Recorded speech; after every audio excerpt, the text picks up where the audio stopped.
Priority 1 message from Starfleet coming in on secured channel.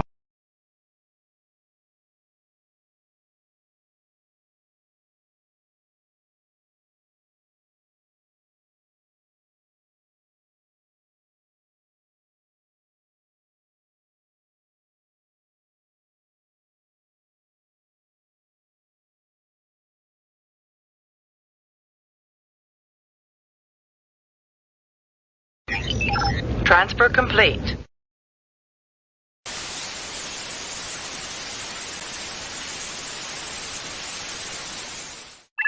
Incoming transmission from Vice Admiral Richard Sams, Regional Coordinator Region 20, SFI.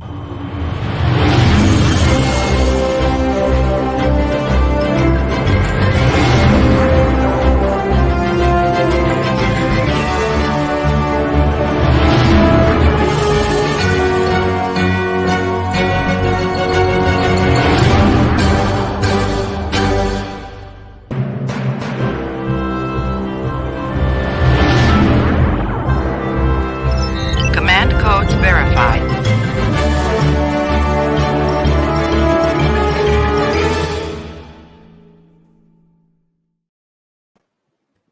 A very warm welcome to Region 20 and guests from further around the fleet. Very nice to see you, and very warm welcome to my special guest this evening, Lieutenant Commander Kurt McRae, who, amongst other things, is Regional Chief of Staff. Evening, sir. We've got a couple of people watching with us. Good evening. It's nice.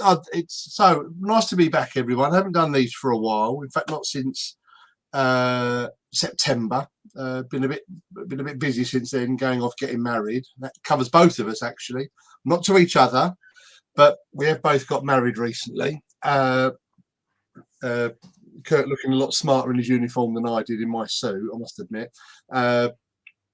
And it's just been very busy couple of months with work and bits and bobs, and then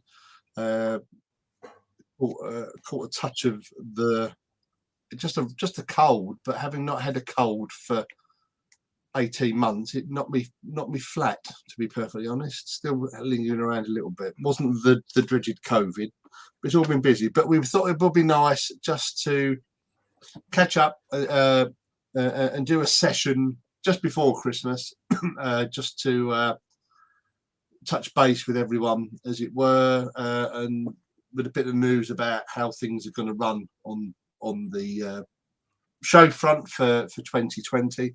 And very kindly, Kirk has offered to do a live edition of his uniform guide. So there's a nice bonus for us this evening. So couple of bits of parish notices first, and then I'll hand over to Kurt. Then I'll round off later on with the bits about what's going to happen with the live chats and stuff for next year. So if you haven't seen on the main fleet pages, or if you're not a member of the main fleet pages, the deadline for submitting articles for the next edition of CQ has been extended to the 21st of December. And what you need to do is to send an email. I'm just going to type it so I can put it up on the screen. starfleetcq@gmail.com. Nice and easy. There you are. That's where you need to send. starfleetcq@gmail.com.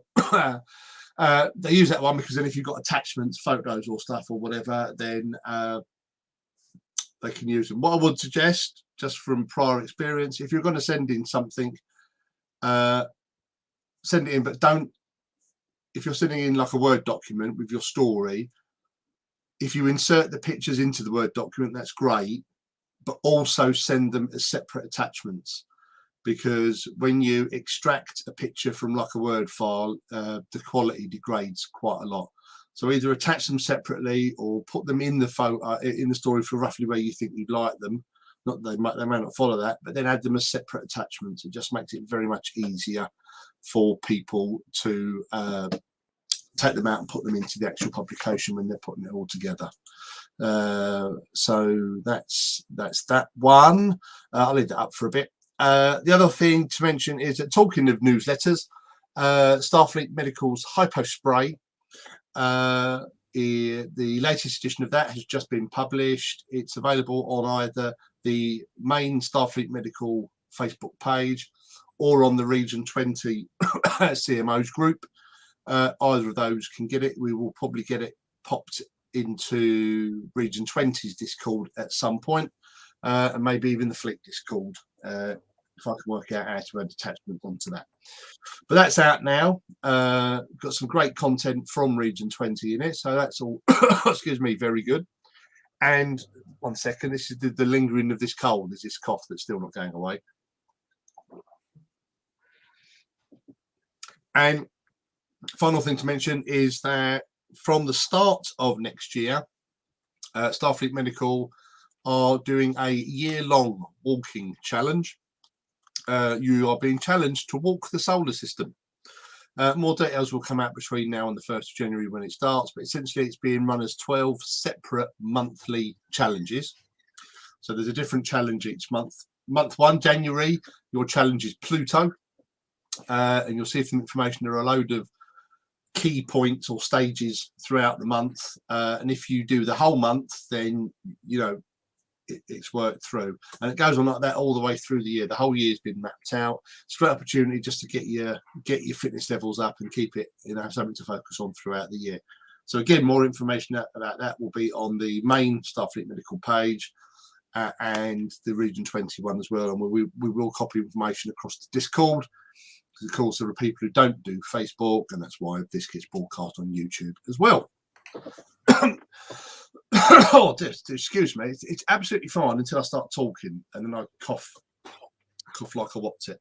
So, quick a few hello. So, I said hello to John already. Hi, Dan Adams, Sean Williams, Pip, Ian Struthers, Elizabeth, Hector. Greetings from the Great Northwest USA. Ailey, and Erica. There we are, all there. Right, so enough blathering from me. I will turn over. I have to get rid of that first, won't I? Because that will be right in the piggy way. She'll hand over to Kirk, who will take you through for a special live edition of his uniform guide. Over to you, sir. Hey, so hopefully you can all hear me. Can Richard, you just give me the thumbs up to make sure everyone can hear this evening?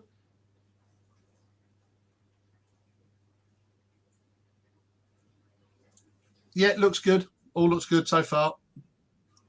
Okay, so good evening everyone in the region, and also to my own ship out there, the Alba, and to all of the other units in Region 20. It's a pleasure to be there this evening. So I just linked up with Richard and thought it'd be a nice end to the year, and for me also to start off and kick off the uniform chats again with a live one this evening for Christmas. So I've got 2 for you this evening, and we can take some live questions if people are interested to do that as well, just a few of those as we go through them. But hopefully I won't keep you guys too long this evening, just to introduce you to 2 uniforms. One costume, which you can probably all see in the back room here, is a uniform feature, and the other one, hiding behind it, more of a costume feature. This type of uniform started off in the Next Generation, and then definitely featured into Deep Space Nine and thereafter. So a little bit of a hint about what we might feature later on. And if Richard's happy, we can probably break it down into 2, no more than about 5 minutes each, and have questions on them both. So this first one here, and I'm going to bring it over, and I'll reveal the one that's sitting in the background to talk about later. This is the very, very famous Monster Maroon, which I know there are a great number of fans of in the region. Now, I'll go into a little bit of the brief history about this uniform. So this was designed by a really, really prolific costume designer in the Star Trek fandom, Robert Fletcher. And a lot of you probably will have heard about him in my uniform blogs in the past. But again, this guy was really quite well renowned. He had 4 nominations, I think, in his time for Saturn Awards, and then finally won one for his work on Star Trek The Voyage Home. But he had previous nominations for the motion picture, The Wrath of Khan, which this uniform is very prolific in, and also a nomination for The Search for Spock as well. But then finally won the award in The Voyage Home for his voyage, for his uniform and other costume creations.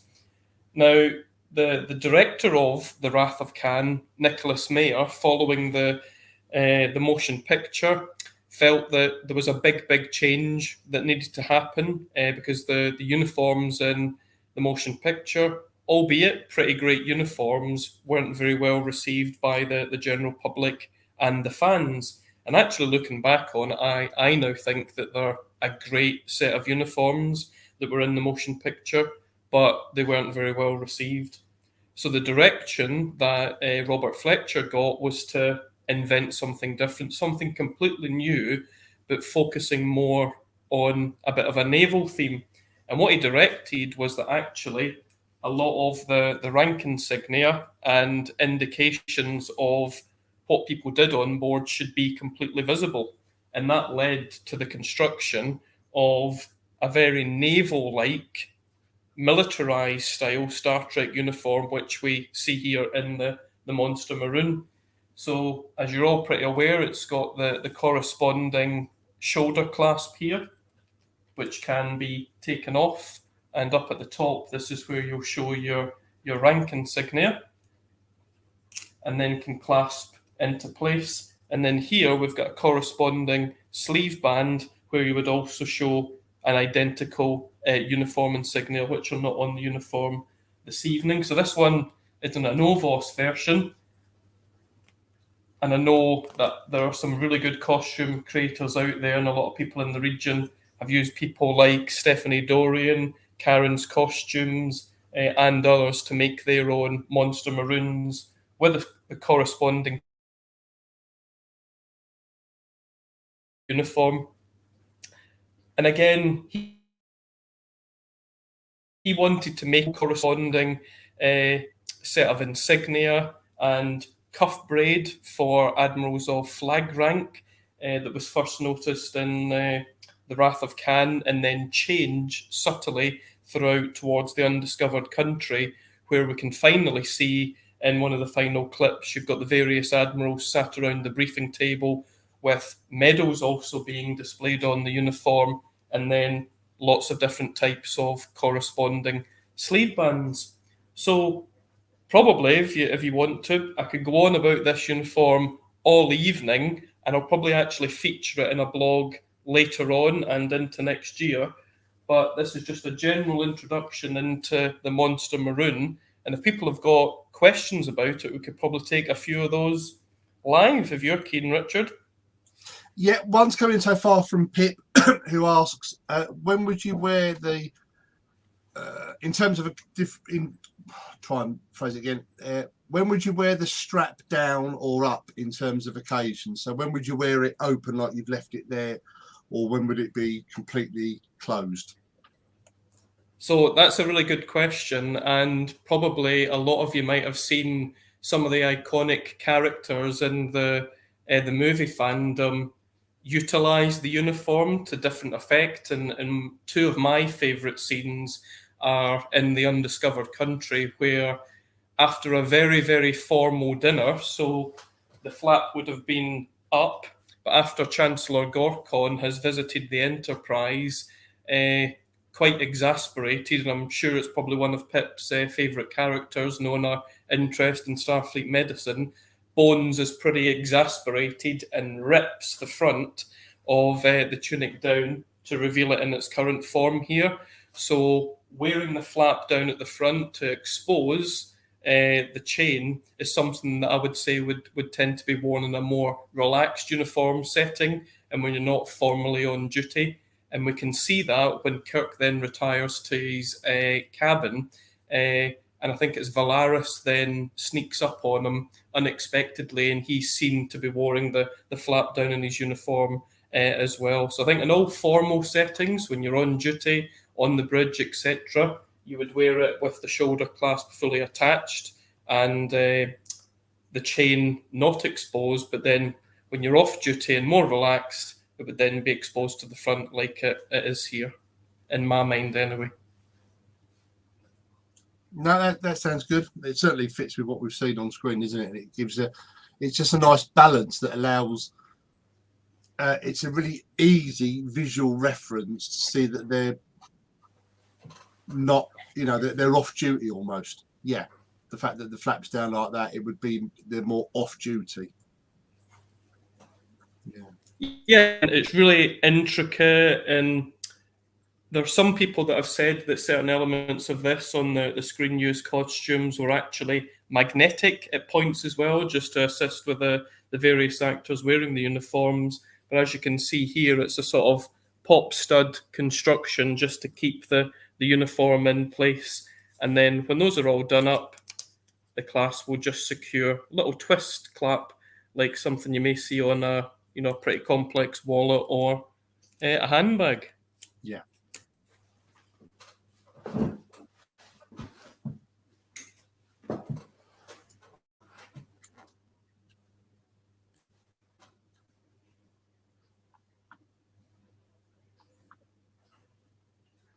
That's it so far. So people are watching more that probably drooling with envy over the Monster Maroons is the one that a lot of people want to go for, isn't it?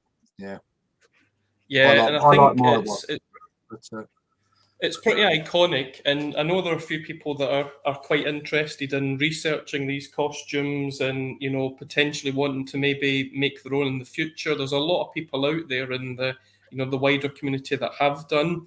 It may appear something that's pretty difficult to do, but a lot of people have turned their hand to making these costumes, and I've met quite a few of those people at Star Trek Destination Star Trek recently, and yeah, that's why it's called the Monster Maroon, because it comes that labour of love when you're trying to make it. But if you want any more detail, there's some really good guidance about how the uniform was actually designed, the thought going into it. And if you look into the good book, Star Trek Costumes, there's some really good information about how it evolved into the Wrath of Khan on page 53, and then later towards the back, one of my favourite movies, The Undiscovered Country, and that's on page 92. So have a good read into the book. There's lots of good information in there. Pip asks, do you know of anywhere you can get a Monster Maroon that doesn't cost the Earth? Yeah, and it's a difficult one. I think I've still got one that I actually have been trying to make myself, and it's an ongoing labour of love, and I've been probably doing it for about nearly 2 years now.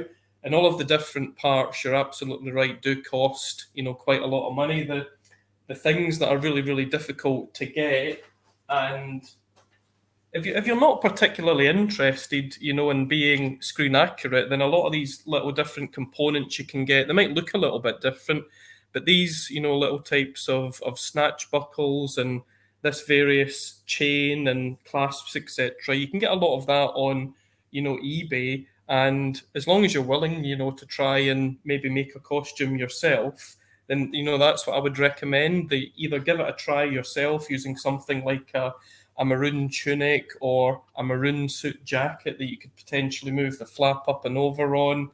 But I know there are a few decent seamstresses and tailors and costume makers out there that perhaps if you were maybe to source the materials for, they could maybe make one at a little bit of a lower cost. But certainly if you want to buy one and go for the full shebang, then yeah, they're going to cost a bit of money. But yeah, there's some good people out there, and maybe trade something, in return for a costume or something like that, and you might be on to a winner.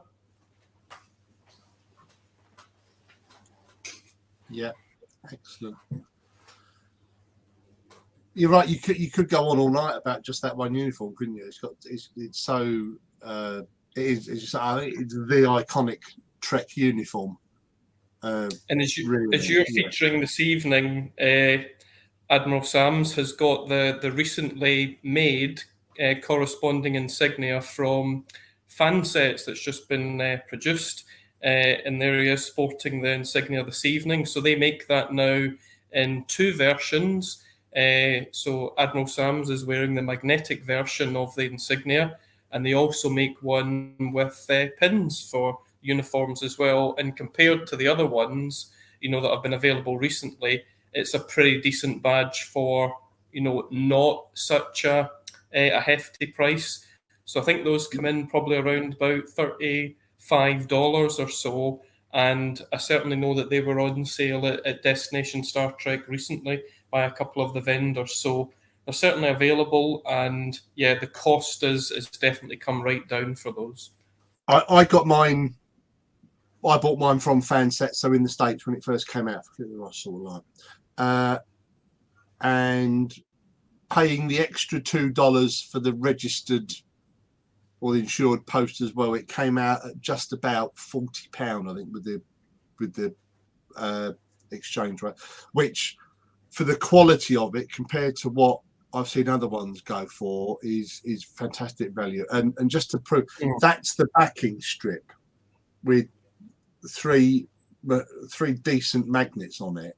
I mean, that you can see that's quite thick as well. That's not a flimsy piece of material, a flimsy piece of metal. It's a really good quality bit of kit.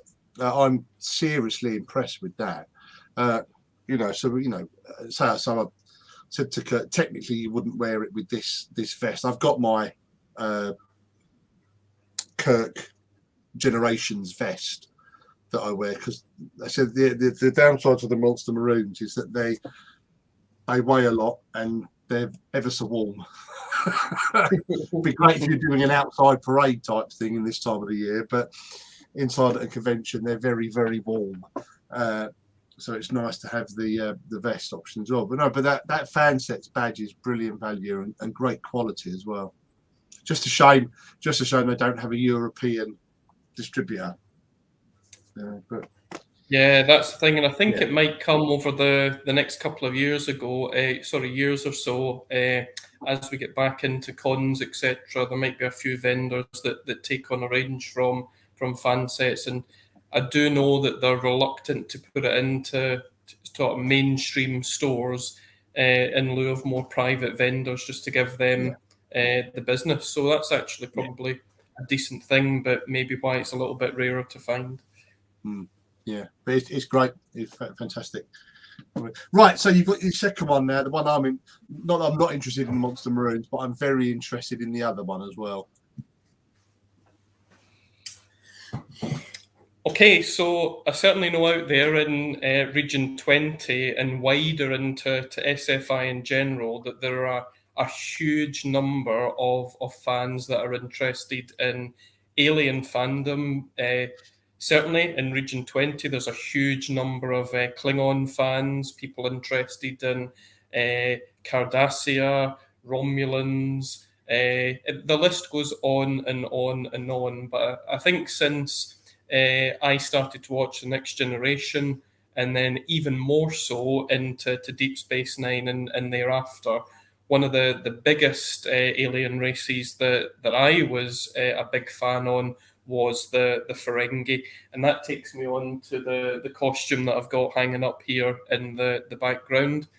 So I'd basically noticed there was a really nice lady on Facebook that was designing her own version of this, and I thought that is an amazing costume that I just would never be able to design and make on my own.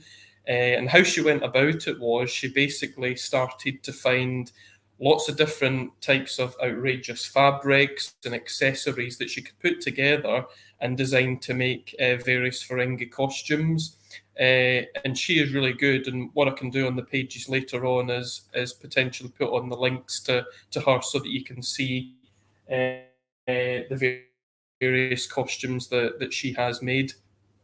But these all hark back to the costumes that were designed and made by, again, another really iconic costume designer, Robert Blackman, who I'm sure you're all aware of.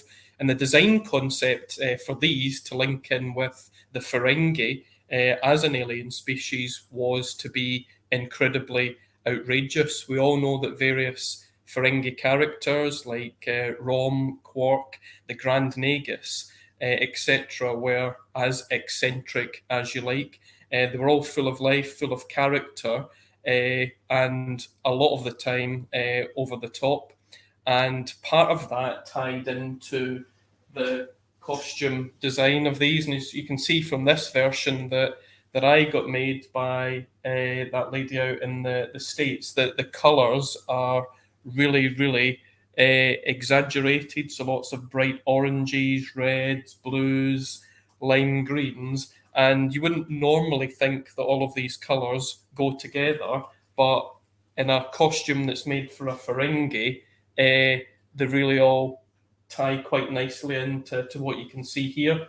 And that's one of the sort of design notes that Robert Blackman was really interested in, was making tails to the back of these costumes.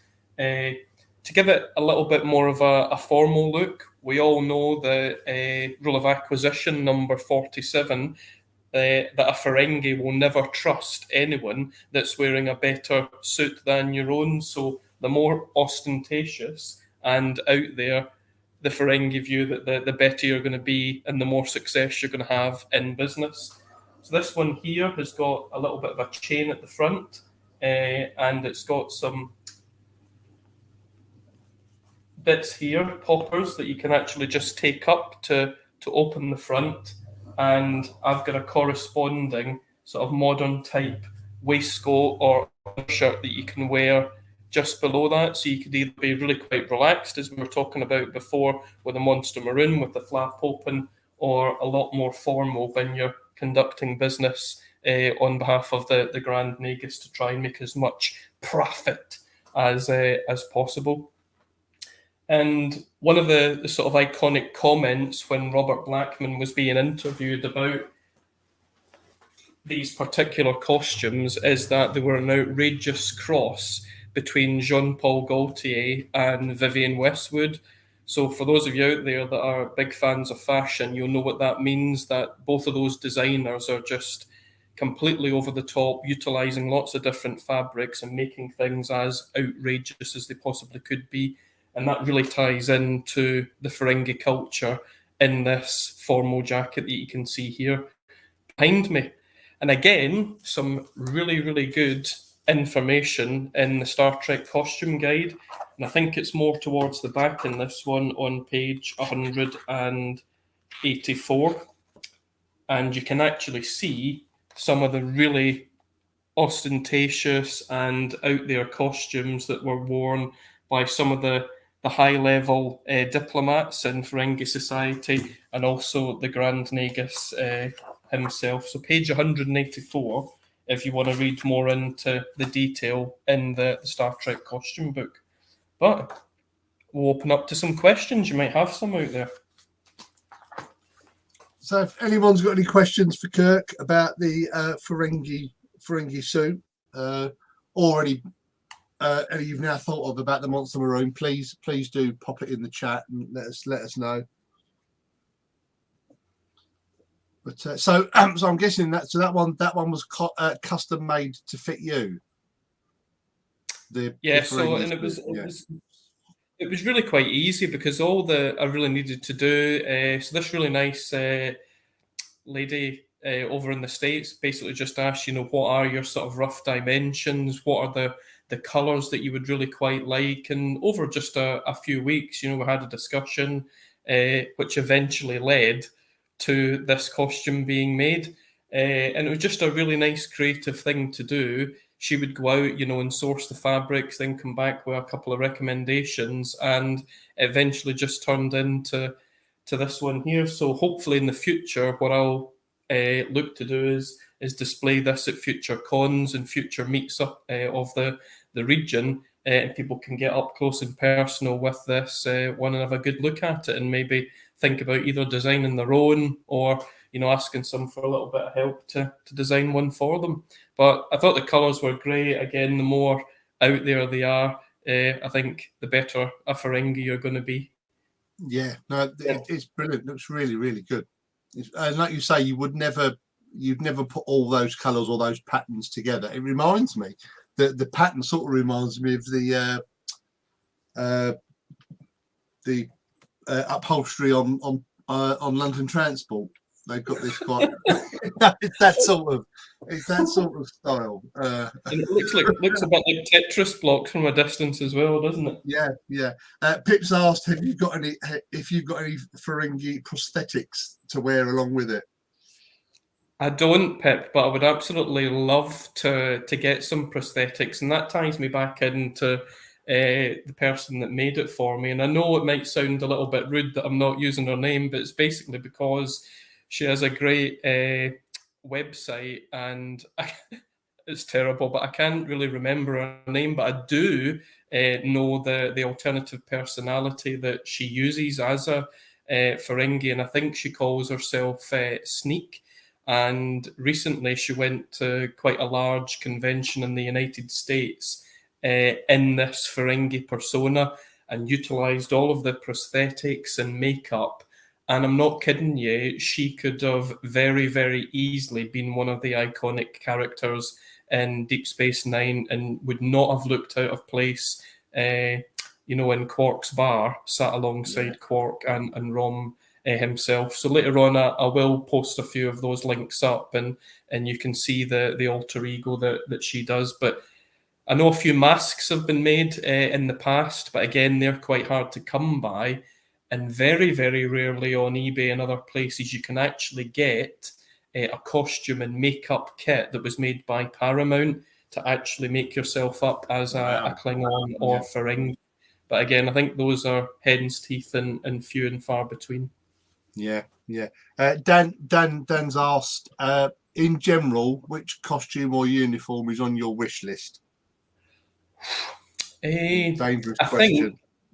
Yeah, it's dangerous for me as well, because I've got that many of them, and the loft's probably falling down at the minute. But the one that was on my wish list for quite a while, and because I sort of like trading a few costumes as well, it came into my hands, went out of my hands, and is now finally back in my hands, was the Monster Maroon.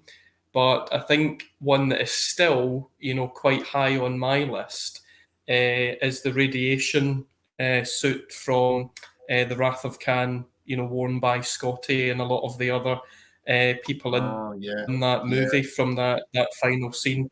And there's just something, I think, iconic about that uniform, how it's made. And I only know a few people that have actually made that costume themselves, but just the sort of heavy white fabric it's made with and all the accessories that then go with it makes it an absolutely iconic uniform. And I do have a quick picture of that here again in this really amazing book, so just bear with me a second. It definitely is in here. And it's this one here, the radiation suit worn by James Doohan in The Wrath of Khan. But again, fantastic costume. Yeah, it does. So that's on the list at some point. Fantastic. Brilliant. Well, Kirk, huge thank you for coming on this evening and doing that for us. It's been great. I've thoroughly enjoyed all of your blogs, and it's good to know that we'll be getting some new ones in the new year. It'd be good to look forward to. Lots to John's just mentioned there about Disco full season costumes. There's lots of new costumes from lots of new Trek to look about now as well. And so lots to look forward to. I don't want to be rude about the new Discovery one, but it probably links into both Richard and John's comment about London Transport when you think about the season 4 uniform. But I do like it, but I think my biggest problem with Discovery is I think that they evolve the uniforms too quickly. And we've seen a lot of uniforms, over 4 seasons in Discovery. And I think the fans at the minute just really struggle to catch up because they do change them so much. And I think we've probably been through nearly 5 or 6 iterations of uniforms in the series.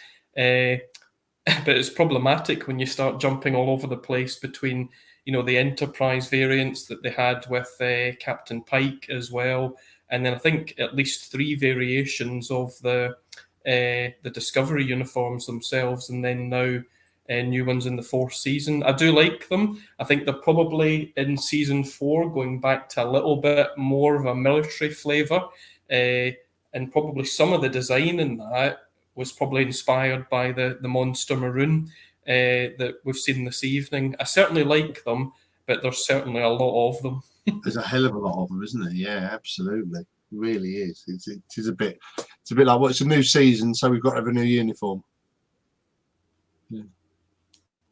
Pip's just saying there that she's got one down on her Christmas list.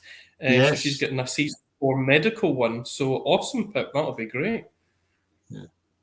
That's a great comment from Stephen as well. There you go. See, you take the positives away from everything, Stephen. That's a great one. Excellent. Yeah, and absolutely. And I think a lot of that is have pride in your uniform, and I think that's what it's all about. Do that, and yeah, I certainly, when I'm wearing my navy one, it makes me feel proud. And if I was wearing the Monster Maroon to work every day, I think I'd feel invincible. Yeah. Yeah, I mean, I've had, although my Monster Maroon, I've only had the chance to wear it online over the last couple of years from when I got it. But it's been, I've had some conversations with some very envious fellow RCs who look and say, "Oh, where'd you get that?" And, "Oh, that's great," and, "I wish I could get one of those." So it definitely is one to be proud of. What's quite nice at the moment is there are lots of for general uniform stuff. There are lots of more affordable options, and we've mentioned the one in particular. And again, the name completely escapes me. And this is where I got the vest from. The Nemesis vest. I've already got the rest of it. It was quite nice to have the vest. It gives you a bit more of an option. I can't for the life of me remember the name of the Bajoxin is the name on eBay. But I can't think of it. Yeah, Cosmart. That's it. Cosmart. That's it. So they do some good. The quality is quite good and the price is good. But I think with all these things, it ties back into Pip's earlier question. I think a lot of the time with the costumes, you get what you pay for. So if it seems like it's a massive bargain, then you shouldn't be too surprised if the quality is not everything you'd hoped for. But there you go. All right, so I've got one final question then from Ian. It's a 2-part question. What is your favourite and least favourite uniform or costume?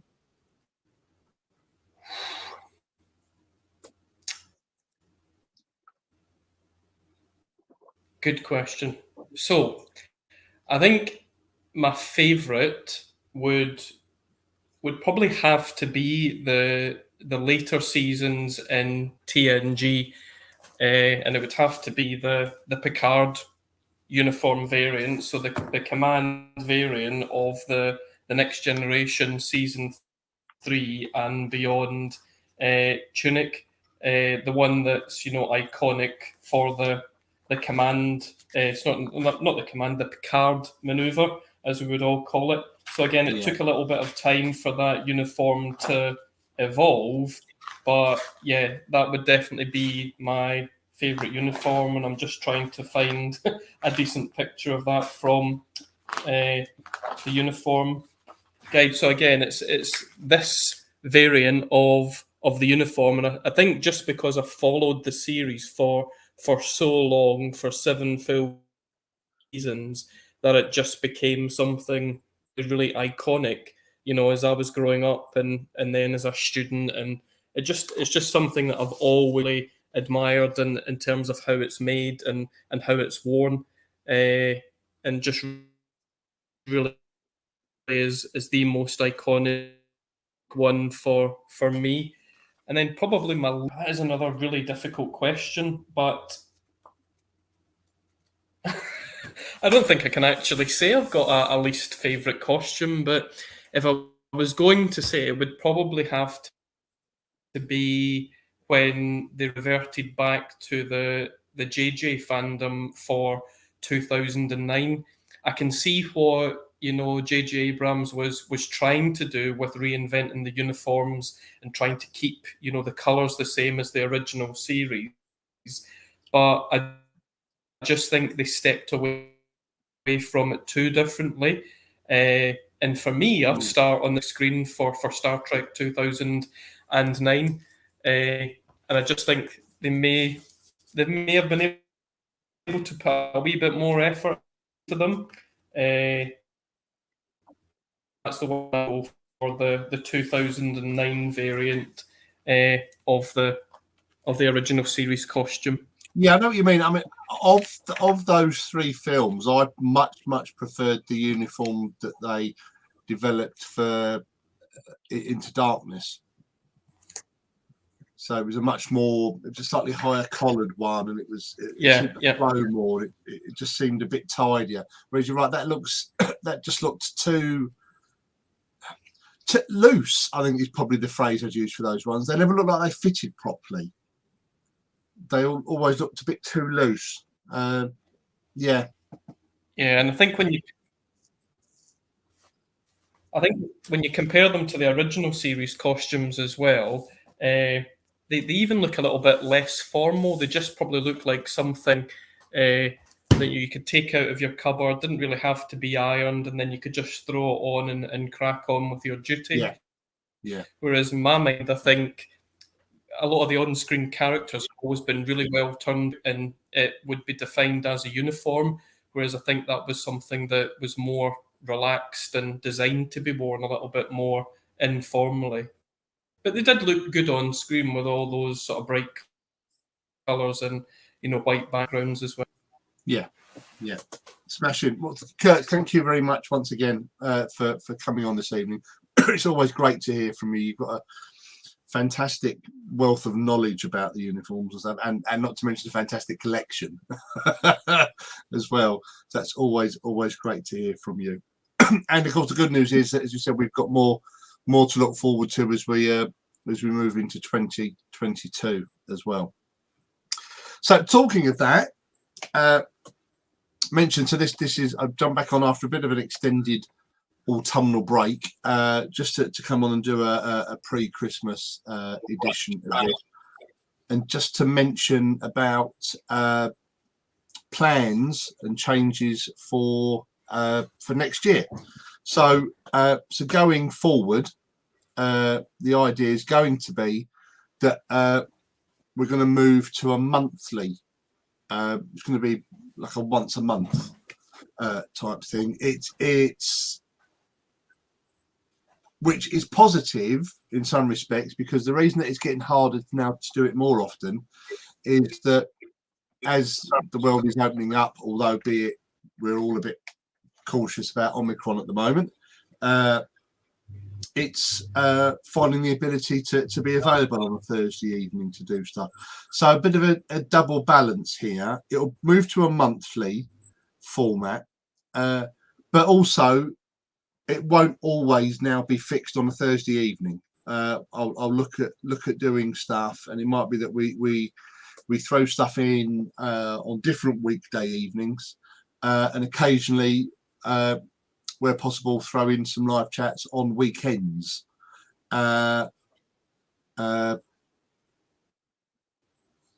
Just to balance, mix stuff around a bit. To do that.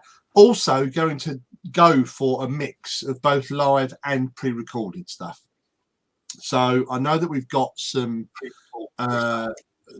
great characters in the region who've got some great stories to tell and some knowledge to impart and bits and pieces, but not everyone's comfortable with coming on and talking live in front of an audience, albeit you don't see everyone, but they're there because of all the comments and stuff. So what I'm hoping to do is to grab some people and do a chat with them and record it, and then we can play it later on once it's tweaked and edited a bit. Play it a week later on. So look at doing that, and then the third one is to look at doing a couple of specials, so that to hopefully link up with the crews of the various chapters across Region 20 when they're out and about at conventions or when they're doing their meetings and bits and bobs like that. Obviously, it'll take a bit of planning because it will need someone at that end with an internet connection that's stable enough to come and do the chat. But, you know, we could dip in and do a half-hour bit or do a recorded bit and play it the next week, some stuff like that. So just looking to mix it all around a bit, because I appreciate that. Thank you very much for all the positive comments. You do like the chats and you find them worthwhile. And I've said I'm happy to do them as long as there's a need for them or there's an audience for them. But just try and mix it around a bit. And so to help with all of that, I'm going to be advertising for a dedicated staff member to assist with all of these. The working title at the moment is production editor, but that might change up. But have a look. I'm going to be posting it up over the Christmas break with a job, you know, a job outline, a job description, as it were, a wish list of stuff, and have a think about it if you think you can do it. Essentially, technically, technicality, there isn't any. I learned how to use this, and I'm really not that technically minded. I use StreamYard. It's a very simple to use program. That's the idea of it. You don't have to download anything. This is all run from a web browser, so there's no programs to download and no fancy bits and bobs to learn. It's all very intuitive, but we can go through with bits and pieces like that. But it would be really helpful to have someone taking a bit of a lead on this to push stuff forward as we go through. So that's what we're happening with the live streams. I'm hoping still that once a month we'll get the interruption that is Crayon Crack, if Robbie's able to do that. And as we've now got the option, because StreamYard have only recently added the option of doing the pre-recorded stuff, I'll have a chat with Doc to see if we can do some stuff on the medical side. I know he just finds it more difficult on these Thursdays because of work. So again, that's the bonus of shifting the times and the days around and bits and bobs like that. Just to mix in from our other auxiliary departments as we go around, and so bits and bobs. So, you know, the offers out there. If there's a particular chapter that wants to have a plug about what their plans are for the year or what they're doing or what they've done, you know, it's all is now possible because we can chuck pre-recorded stuff up for people to listen to it at their own leisure. So that's what we'll be doing with all of this. Elsewhere, we're hoping that before the end of the year we'll be able to send through an update on what's happening with the summit, which obviously got postponed this year because of the pandemic and whatever. So hopefully we'll have an update on that before the end of the year so that we can let people know what's going on with that. But what will be happening in the early part of the year is that I'm going to look to do another online event to build on the success of 2020 Com. So again, over the Christmas holiday, I'll be putting out a call for assistance for people to sort bits and pieces out. That weekend went down really well, so we'll look at doing something similar. Chance for people to get together and do bits and pieces. We'll do it as a mix, as we did before, a mix of live stuff using this, some group stuff using Zoom, bits and pieces like that. Just a chance to interact and chat across the region, but doing it all in a bit of a focus. So we can, if you got something particular you wanted to throw in, then let's do it. And hopefully it'll be a nice launch pad for then being able to get out and actually do conventions and meetings and stuff for real next year. Fingers crossed. Let's hope you know 2022 is where we actually get to go and get to go and get to meet people again, which will be absolutely fantastic. So that's a very short outline, very rough outline of what the sort of plans are for next year. But as always, that's stuff that I've come up with based on discussions with various members of my team and based on feedback received from around the region. But if there's other stuff you'd like the region to be thinking about doing, then please drop me a line direct or chat with your CO for them to plug it into the Admiralty Board group. But very welcome for you to contact me direct, either via Facebook or I'll have to type them up because I know I've got my one on here. It's quite easy. RC 20th Fleet I can't spell fleet, org.uk. He says just double checking that. Yeah, it's correct. There you are. So drop me an email. Stuff you'd like to do. Now, I've said it before and I will say it again. I will very happy for you to say, anything you'd like us to do. I make absolutely no promises that we can do it, whatever it might be. But don't think, oh well, there's no point me asking because they'd never be able to do that. You don't know. We have a phenomenally wide range of expertise and skills across this region, and I don't profess to know everything or be able to do everything. That's why I have a team, why I have a staff. I would hedge a bet that 99 times out of 100 we've got someone in the region who can do it, whatever it may be, or they'll know someone who can. So don't think yourself out of an idea, chuck it forward and we can bounce it around, and who knows. The only stupid question is the one you don't ask, is what I would say. So absolutely no promises that we're able to do everything, but if you don't ask, we're never going to do it, and it could be the best thing that we ever do based on your suggestion. So there you are. Right, so just a couple of presentations for me to make, actually, just to finish off, once I can find out where the heck I've put them. There we are. So also apologize as well that Kirk's done a lot better with me with the Christmas theme. He's got his nice there's a nice picture of Quark there. Oh yeah, now that one is definitely a London Underground seat cover. That one, the square one, the one on the right there, that is definitely from an Underground. That absolutely, that one is. Kurt's done much better with me with the Christmas idea. I thought about wearing the me Trek Christmas jumper, but to be perfectly honest, it's just too warm for it. I'm warm enough in this as it is, and I want it to show the vest off and the new badge, if I'm perfectly honest. But I've balanced it out a bit. You will see behind me I have my Trek Christmas decorations, my wreath of calm in the background there. I've got some bits which go on the tree, but the tree's downstairs, so you can't see those. That's it. But I've got a couple of notices, a couple of presentations just to make. You may or may not be aware, depending on what groups you're in and whatever, but we've recently had a change of command in one of the chapters in the region.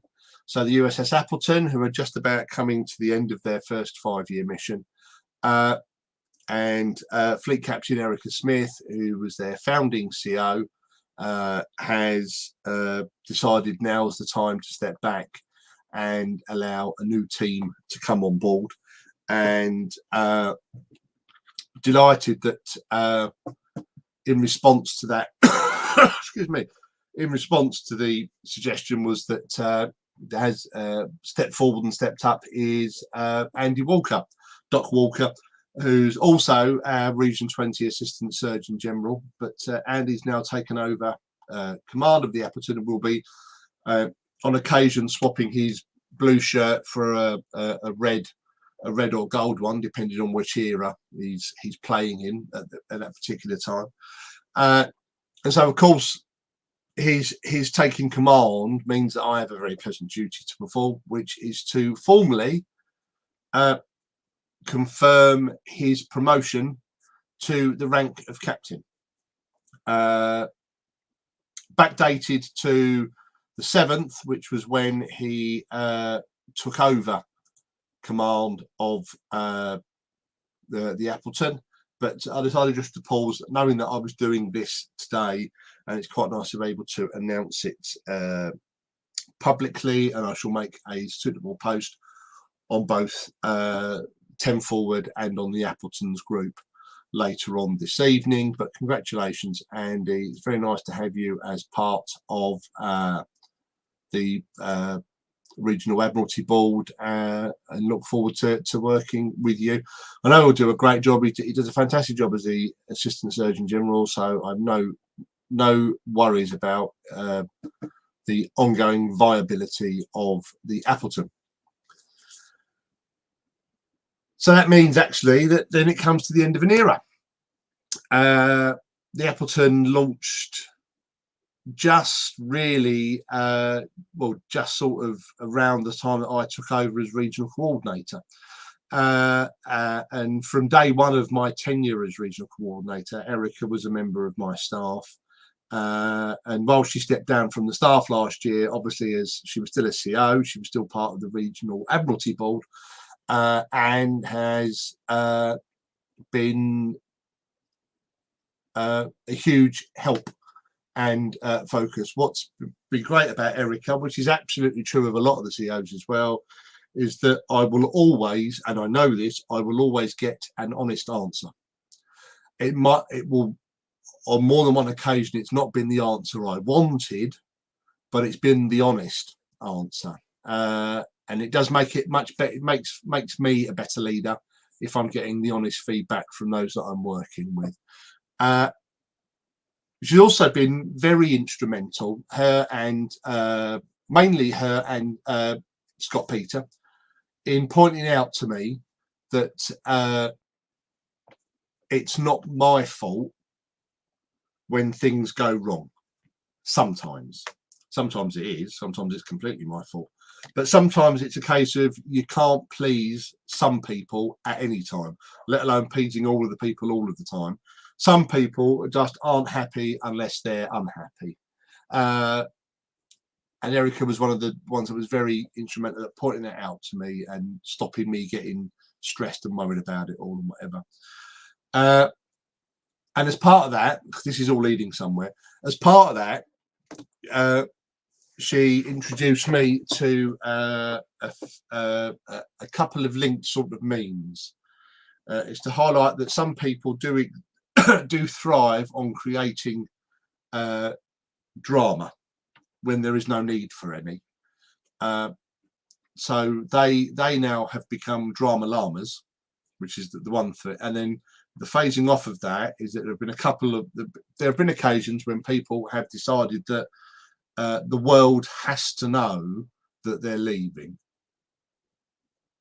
I don't get it. If you're going, you're going. But a couple of people have, there have been occasions where, and this happens across fleet quite regularly, unfortunately, human nature, I suppose, people have to feel the need to announce that they are leaving. And so when this happened before, Erica introduced me to another great meme, which is again llama related, and it goes, it's a llama by the name of Felicia.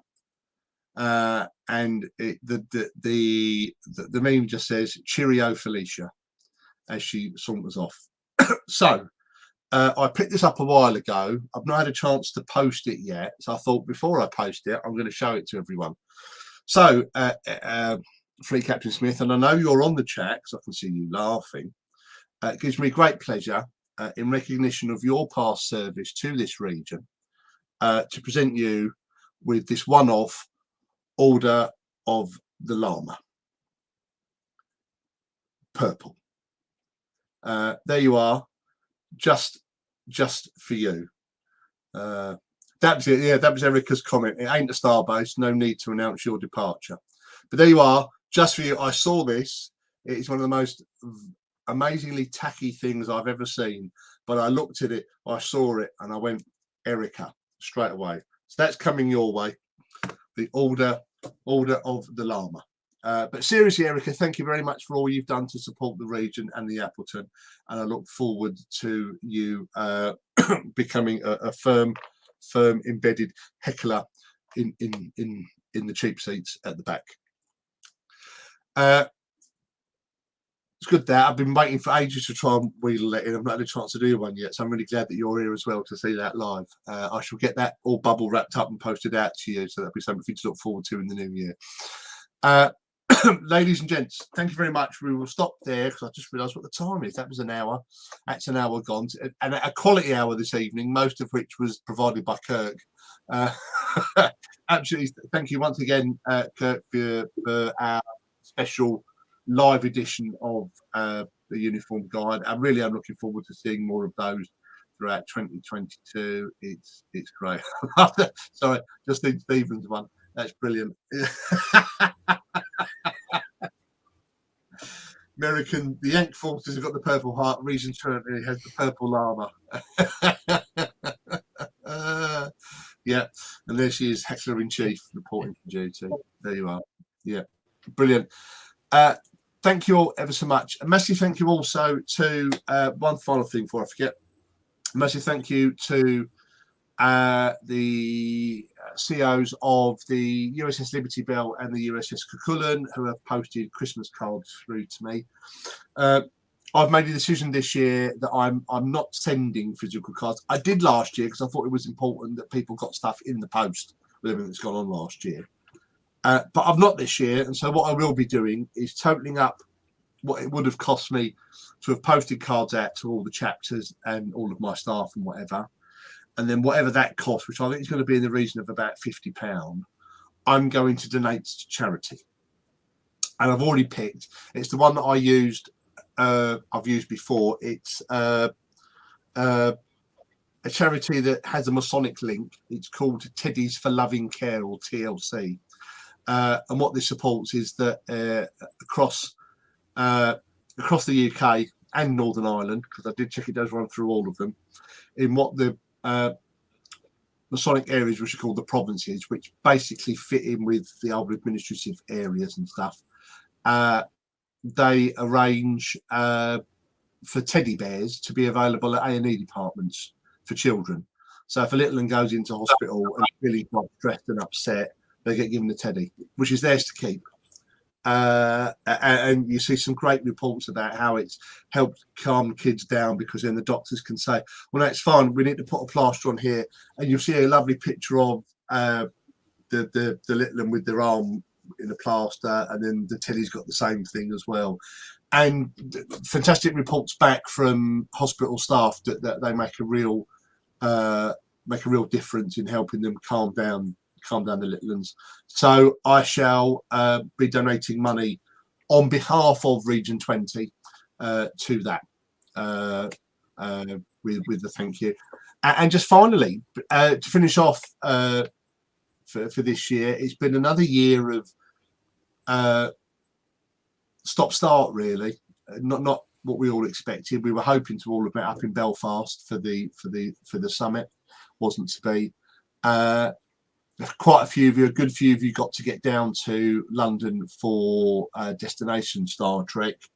The irony is not lost on me that that's the second or third one in London, and I've not been to one yet, and I live in London. But by the time Safford does, the dates were just against me. And thank you for everyone that supported the regional stand there. We had some fantastic feedback, and we've had some sign-ups as a direct result of that. Some new people signing up for the region, which is brilliant. Massive thank you to everyone on my regional staff for all your work and support this year, and a huge thank you to all of your command teams, the chapter command teams who've done so much to keep the individual chapters alive and running and informed and checking on people. We are a fantastic region. I make no bones about that. You will often have heard me say it on fleet-wide chats. I'm very proud of this region and all the members in it. We are still the second largest region in fleet. We are the largest international region by far, and our presence is felt across fleet. We do make positive impacts across fleet. We have a number of Region 20 members serving in positions across fleet at varying levels, running departments in some cases. So we do our bit, absolutely, and it is and it continues to be both an honour and a privilege to be your regional coordinator and your representative on the Admiralty Board. So to everyone out there in Region 20 and further afield, a very, very peaceful and Merry Christmas to you and your families. Please keep safe. Please keep well. Follow the guidelines and whatever. It's not great, but hopefully it'll make a huge difference. And I look forward to seeing you all, hopefully in person, and look forward next year. Live long and prosper.